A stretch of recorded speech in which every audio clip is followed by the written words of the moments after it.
예. 지금 저 발언도 보세요. 중산층과 서민 음. 그 중산층과 서민 동서화합 이런 부분들에서 끊임없이 노력하고 지역주의 타파하려고 본인이 계속 그렇죠. 노력을 했잖아요. 그렇죠. 이제 평생의 자기 네. 운명적 과제로 네. 지역주의 타파와 국민 통합 음. 이 두 가지를 얘기하셨어요. 음. 그리고 이제 말만 한 게 아니라 음. 실제 실천도 하셨잖아요. 그렇죠. 그러니까 맞아요. 이제 공기업들의 지방 이전 네. 이게 사실 노무현 때 그렇죠. 나온 이루어졌죠. 어떤 이 세종, 시작된 일이고 세종으로 그리고 옮기는 세종으로 것도 옮기는 거 네, 이런 그 것들이 문제도 있고. 노무현 대통령 때 시작된 일들이에요 다. 맞아요. 그래서 지금 지역에 뭐 여러 이제 이야기 문제가 있는 뭐 신도시도 있다고는 하지만 혁신 신도시 네. 이런 것들이 다 지금 뭐 예를 들면 나주에도 있고 김천에도 있고 네. 저 원주에도 있고 그래서 그것을 기반으로 해서 지역의 일자리도 만들어진 거고 지역에 이제 그런 큰 공기업들이 가서 거기서 이제 어찌됐든 수요를 창출해 주는 거 아닙니까? 맞아. 소비도 이끌어내고. 그랬었죠. 예. 근데 보세요. 그게 또 윤석열 대통령 비교가 돼. 윤석열 대통령 보세요.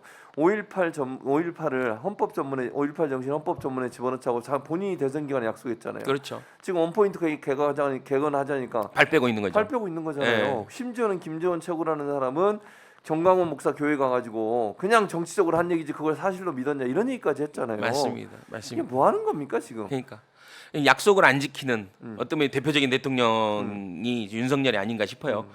양곡법도 본인이 대통령 선거 운동 동안에는 필요하다고 그런 게 필요하다고 얘기했던 사람인데 안 지켜지고 있고 예. 간호법도 뭐 거부권 행사하는 거잖아요. 이게 사실 양곡법도 그렇고 간호법도 그렇고 여야가 상임위를 통해서 상당히 긴 시간 논의하는 거거든요. 맞아요.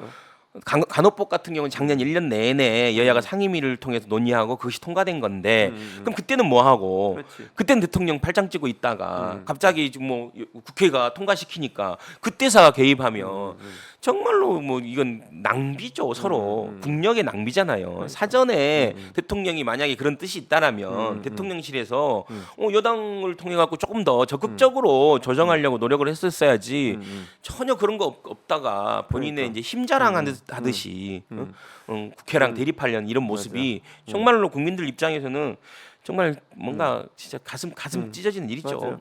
제이님이 이런 걸 올리셔서 검사들과의 대화 기억나시죠? 네, 맞아요, 그 맞아요. 생방송을 했던 거 진짜 그때도 진짜 그러니까 그때도 검찰 개혁을 노무현 전 대통령도 하려고 그랬어요. 그렇죠, 결국 그렇죠. 못했지만 그렇죠. 결국 공수처도 사실 그때부터 그렇죠. 하려고 얘기가 했던 되었었어요. 거죠. 문재인 정부 때 이루어지긴 했지만 사실은 예. 그때도 얼마나 많이 노력을 했었습니까? 맞습니다. 근데 얼마나 저항을 대놓고 생방송에서 저항을 하잖아요. 그렇죠.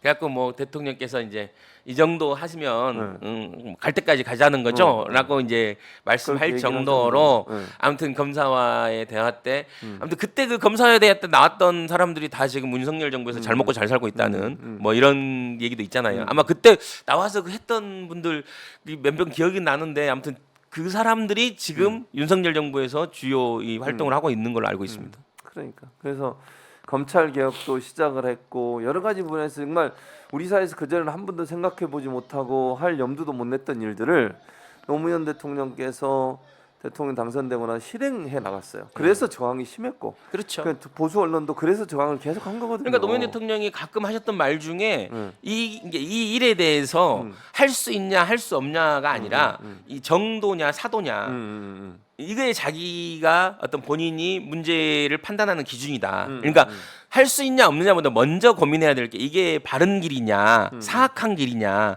이거에 대해서 먼저 생각해야 된다. 이런 말씀을 하셨던 도 기억나요. 맞아요. 예.